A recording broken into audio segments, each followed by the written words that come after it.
kirinya. Tidak? Siapa yang tidak hadir? Hadir semua?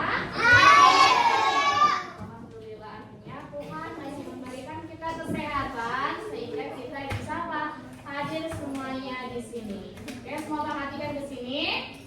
Sebelum kita memulai pelajaran, kita berdoa dulu di saudara Reksa. Reksa, boleh dipimpin.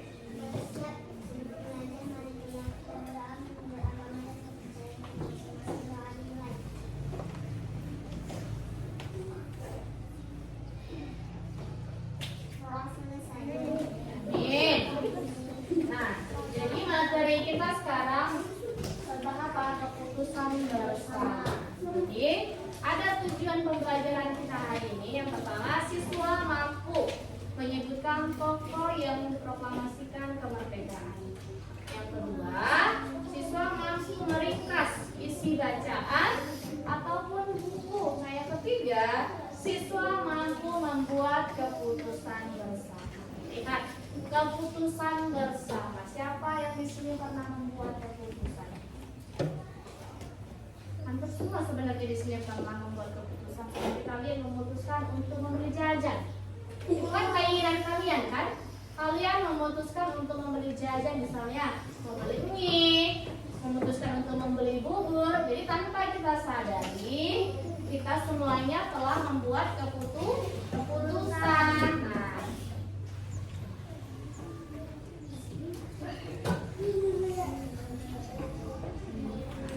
ini arti dari keputusan. Keputusan adalah segala sesuatu yang telah ditetapkan berdasarkan pertimbangan, pemikiran, dan penelitian yang matang. Jadi kita mulai dulu dari sekitar kita, dari diri kita sendiri. Seperti tadi yang ibu jelaskan, keputusan untuk waktu jajan kita kan, waktu istirahat kita memutuskan untuk membeli mie misalnya, kan banyak pilihan kan, ada mie, ada batagor, ada bubur, ada yang lainnya. Kita memutuskan misalnya membeli bubur. Nah itu kan atas pertimbangan kita kan, misalnya kita lapar, mengenyangkan bubur itu, makanya kita membeli bubur. Nah itu termasuk keputusan. Jadi tanpa kita sadari, kita semua telah pernah membuat keputusan. Nah, jadi ada macam-macam dari keputusan, ada dua. Yang pertama apa? Keputusan pribadi dan keputusan bersama. Nah, apa itu keputusan pribadi seperti yang ibu jelaskan tadi? Yaitu keputusan yang dibuat sendiri dan untuk kepentingan kita sendiri. Seperti jajan tadi kan, itu kan untuk kepentingan kita kan, bukan untuk kepentingan orang lain. Kemudian yang kedua, keputusan bersama.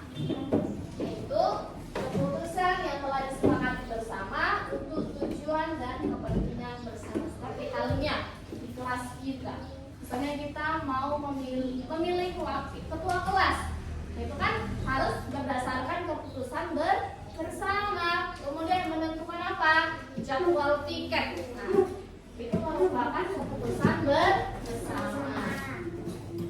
Lihat, jadi kalau untuk mencapai keputusan bersama tadi harus dilaksanakan musyawarah. Apa tadi musyawarah? Coba diingat-ingat dari Pancasila. Musyawarah itu merupakan pengamalan sila keberapa? Apa isinya?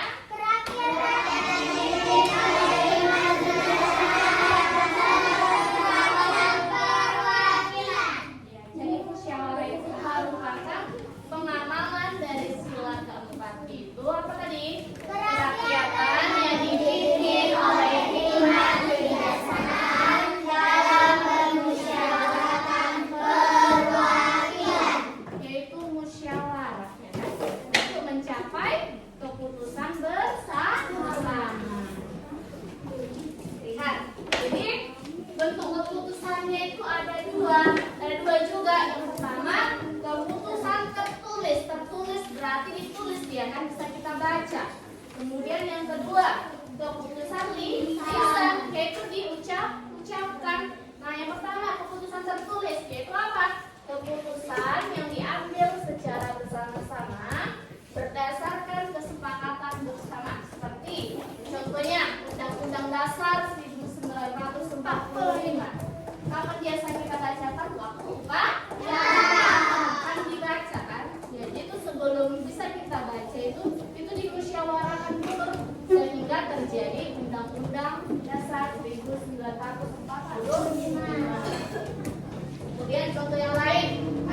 peraturan pemerintah, peraturan daerah, itu semuanya ditulis. Nah, kemudian yang kedua, keputusan lisan. Akhirnya keputusan ini tidak ditulis, langsung disampaikan langsung kita dengar, ya kan?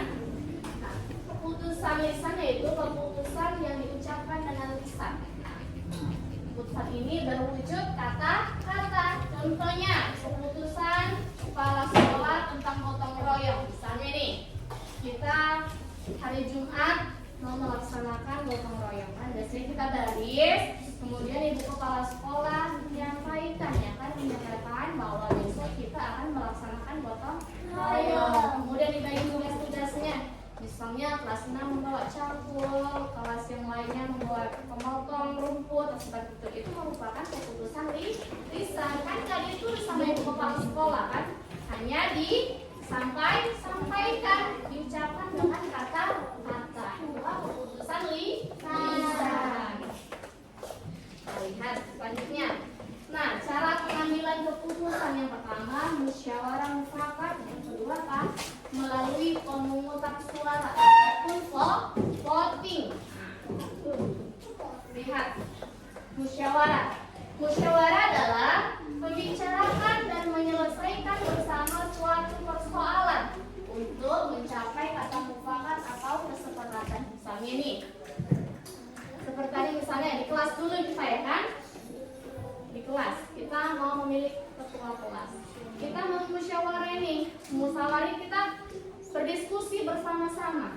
Nah, ini tanpa voting, belum pakai voting, kita masih berbicara. Misalnya kelompok sini memilih si A, kelompok sini memilih si B, kelompok si sebelah sini memilih si C. Nah, kita kan kayak bisa memastikan mana yang paling banyak, kan? Nanti kalau kita pilih yang B, yang memilih A sama C tidak terima, kan? Jadi pada musyawarah mufakat ini susah juga, makanya ada dilakukan voting. Apa itu voting? Pemungutan suara. Jadi semuanya, misalnya kita di kelas 3, ya kan? Di kelas 3 ada berapa siswanya? 33 orang. Nah, kita nanti semuanya diberi hak untuk menyampaikan pendapat melalui pemungutan suara, ya kan? Misalnya ada 3 nanti calonnya, si A, si B, dan si C. Jadi yang ke-33 orang ini kita sebenarnya memilih. Ada yang memilih A, memilih si B, memilih si C. Nah, nanti yang paling banyak suaranya berarti dia adalah pemenangnya. Kalau seperti itu kan sudah jelas, kan? Sudah tertulis, ya kan? Misalnya tadi si A, dan si B, dan si C. Si A tadi mendapatkan suara 15 orang.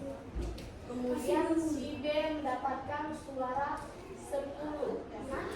Si C, kemudian si C mendapatkan suara 8. Mana yang paling banyak? Jadi hasil keputusan bersamanya adalah si A yang menjadi apa? Ketua kelas, seperti itu. Jadi pemungutan suara itu jelas, ya kan?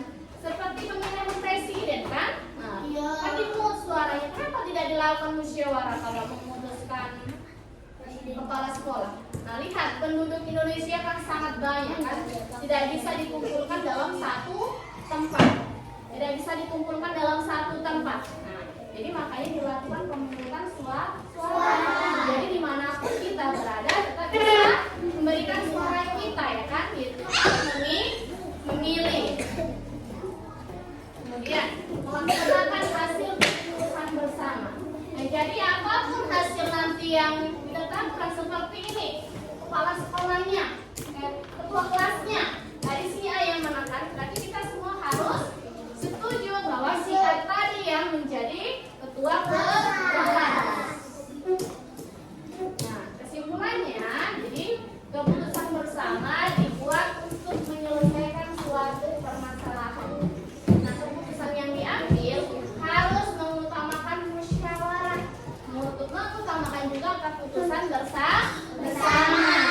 Jadi kita harus apa? Menghargai pendapat orang lain tanpa apa? Tanpa memaksakan kehendak kita. Seperti tadi, kita tadi memilih si B, rupanya si B nggak terima kita. Itu tidak boleh. Kenapa? Karena sudah jelas si A tadi tadi yang paling banyak ya kan? Berarti si A tadi yang harus menjadi ketua kelas. Berarti yang memilih si B, si C itu tidak boleh marah karena keputusannya tadi sudah diambil. Itu kita memilih ketua kelasnya si A karena paling banyak mendapatkan suara. Oke, jadi itu tadi tentang keputusan bersama. Sudah paham semuanya?